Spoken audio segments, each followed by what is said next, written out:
Question number 25, issue of debentures में considering the terms and conditions of redemption. First case बिल्कुल simple है, क्या है? Company issued 40,000 12% debentures at par, redeemable also at par. 100 रुपए का है, 100 रुपए में इशू करा, और रिडम्पशन भी कितने में हो रहा है? 100 में ही हो रहा है।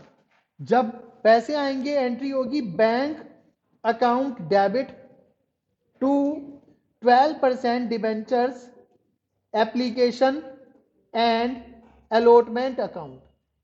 याद रखने वाली बात, ₹40,000 डिवेंचर्स हैं तो डिवेंचर्स हो गए 400। यहां पर यह ध्यान रखना है सबसे ज्यादा, डिवेंचर्स कितने हो गए? 400।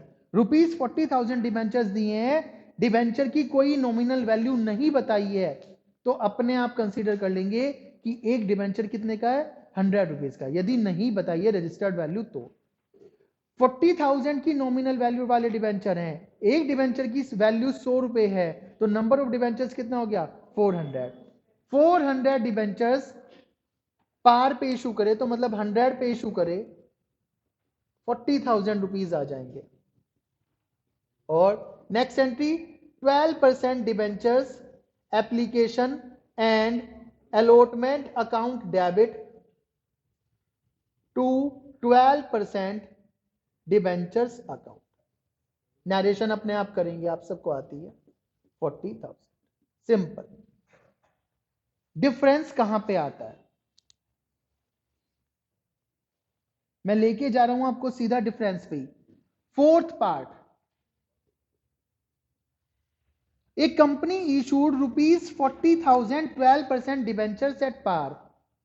₹40,000 डिवेंचर्स का मतलब नंबर ऑफ डिवेंचर्स कितने हो गए? 400। कैसे पता चला? एक डिवेंचर आपने एज्यूम करा कितने का? 100 का, यदि नॉमिनल वैल्यू नहीं दी, और 40,000 डिवाइड बाय 100 कितना हो गया? 400।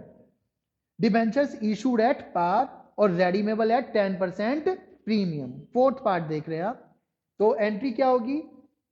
Bank account debit to 12% debentures application and allotment account. 400 debentures हैं और एट पार पे इशू कर रहे हो, तो इंटू 100 आपके पास टोटल मनी कितनी आएगी? 40,000। दूसरी एंट्री ध्यान देने वाली है, उसमें कहा है रिडम्पशन जो हो रहा है वो कितने प्रीमियम पे हो रहा है? 10% प्रीमियम पे। रिडम्पशन कितने प्रीमियम पे हो रहा है? 10% प्रीमियम पे। इसी बात को यहां पर जो ट्रांसफर करने वाली एंट्री आपकी ड्यू वाली एंट्री जिसे आप कहते हैं थर्ड एंट्री में, उस पर ध्यान देना है। बस यहीं पे डिफरेंस है। क्या? 12% debentures application and allotment account debit to 12% debentures account. ध्यान कीजिए, डिबेंचर्स की वैल्यू कितने की है? 40,000 की है जो आए आपके पास। 400 डिबेंचर हैं 100 वाले, तो कितने के हो गए? 40,000 के हो गए। कितने के हो गए? 40,000 के डिबेंचर्स हो गए। तो प्रीमियम कैसे लिखना है? उन्होंने बोला रिडम्पशन के समय प्रीमियम देना है 10%। किस समय देना है? रिडम्पशन के समय। आज ही उसे लॉस मानना है, तो कैसे माने उस लॉस को? यहां लिखेंगे to premium on redemption of debentures account.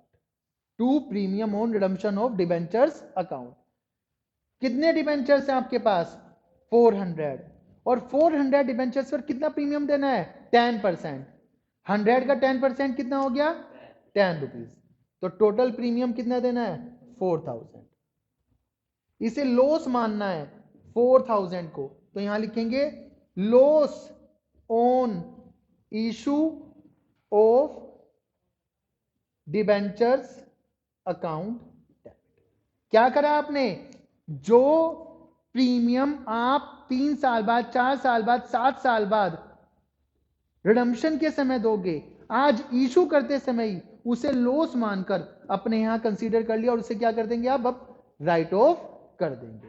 ये होती है considering the terms of redemption. आइए बिल्कुल इसी के जैसा केस देखते हैं, सेम केस नंबर 5।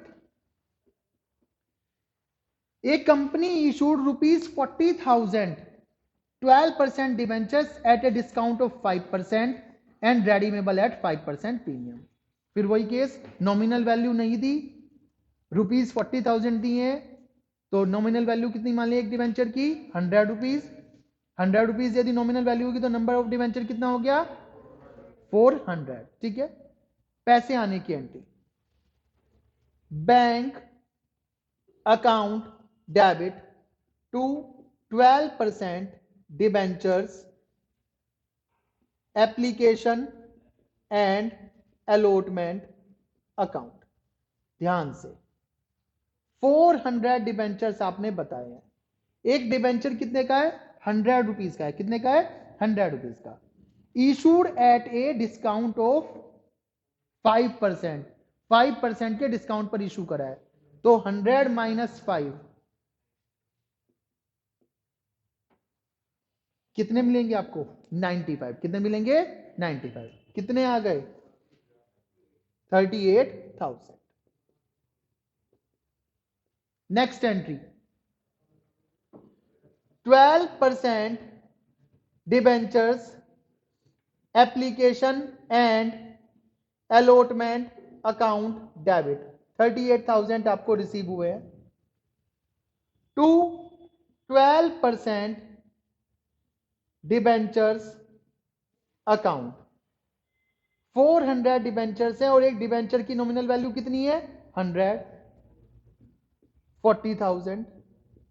तो ये 2,000 किस चीज के हैं discount, discount on issue of debentures account debit. अभी तो इशू की बात हुई है, अब रिडम्पशन की बात। उन्होंने बोला and redeemable at 5% premium. Redemption के समय क्या देना है 5% प्रीमियम।